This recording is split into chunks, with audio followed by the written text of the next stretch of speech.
What's good, YouTubers and YouTubettes?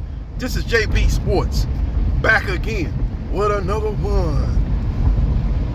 Alabama Crimson Tide quarterback Byrce Young, who won the Heisman Trophy in the 2021-2022 season, has declared for the NFL draft. He is expected to go in the top 3 picks. If I'm the Houston Texans, it'll probably take me about 5 seconds after they start the draft clock with the number 1 pick to go up there with the card and say that the Houston Texans have selected quarterback out of Alabama University, Byrce Young. So we will see what happens and we will see what transpires. Now, this was the worst kept secret in college football. Everybody knew that Byrce Young was going to come out after this year. He had nothing else to prove. This guy had a scholarship offer when he was in the 7th grade. So he has been waiting on this moment for a minute. He has been anticipating this moment for a minute. And he's one of the top quarterbacks in college football. Now, he did not get invited to this year's Heisman Trophy ceremony for a reason I still ain't figured out right now. I don't know why he wasn't there. He definitely should have been in the top 4. He took 2 close losses, but you look at the stats that he had this year, they were very similar to the stats that he had last year. Now, he missed the game this year due to injury, but you put all that together and you stack back-to-back seasons like he has done, he's going to go down as one of the best college football players in recent memory. Now, he did not put the finishing touches on in to win a national championship like a Byrce Young did, or Tim Tebow did, or Tommy Frazier did. But the 2 seasons that he put together with Alabama will always be remembered, because I believe right now he's probably the greatest, arguably the greatest quarterback in Alabama's history. Now, you know, I know a lot of people going to say, hold on, JB Sports, what about Joe Namath? What about Mac Jones, a.k.a. Mac 10? You know, they're going to bring out a whole lot of other names. What about Jalen Hurts? What about Tua Tagovailoa, who came off the bench as a freshman and led us to a national championship? I know you're going to bring out all those names, and they were on very loaded teams. But you look at the team that Byrce Young had this year.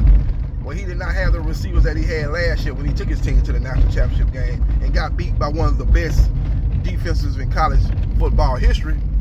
We're not going to talk about that. Sometimes it's all about, you know, timing. You can time that thing right and everything goes your way and you have a very strong team, a strong roster. You can win a national championship, but sometimes you have a strong roster, but it's just a team out there that's just better. And that's what the case was last year with Alabama, going against that Georgia team, who, in my opinion, had one of the all-time great defenses.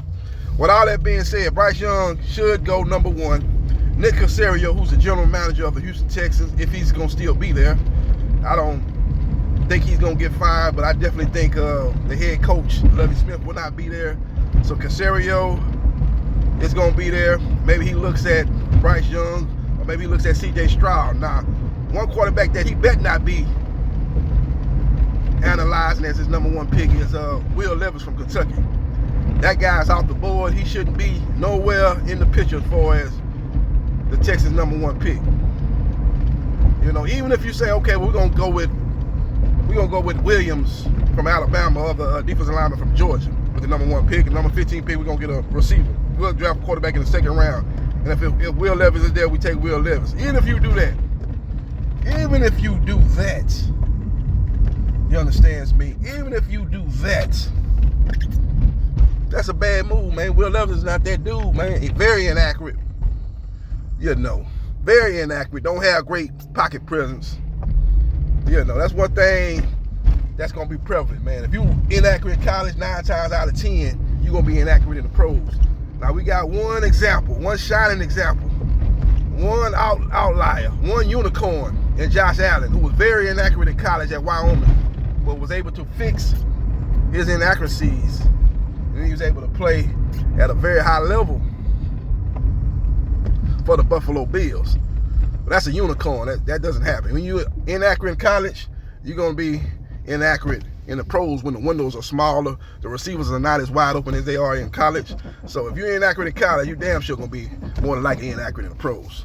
So we will see what happens, and we will see what transpires. But Byrce Young is coming out In the NFL draft. Now, C.J. Stroud put on a hell of a performance in the national championship semifinal versus Georgia, but that's not the Georgia defense that we know and love from last year. You know, they lost a lot of starters off that defense, a lot of first and second round picks off that defense entered into the draft. So that was not the same type of defense, but they did have the same defensive mindset and the same defensive wizard calling plays in Kirby Smart. So they draw up a lot of the same play calls, but they just did not have the athletes. They had athletes, but they didn't have the caliber players that they had last year. With all that being said, C.J. Stroud showed me a lot in that game. Very precise with his throws, precision with his throws. He got outside the pocket and made great throws, very good, accurate throws on the run. I didn't know he could move like that. I didn't know he had that in him, because when I saw him in college, for the most part, he was making plays from the pocket. And when he actually got flushed outside the pocket, he was very, very average player when outside the pocket. But he did not show that last night. He was able to, not last night, but 2 nights ago, he was able to play at a very, very, very high level.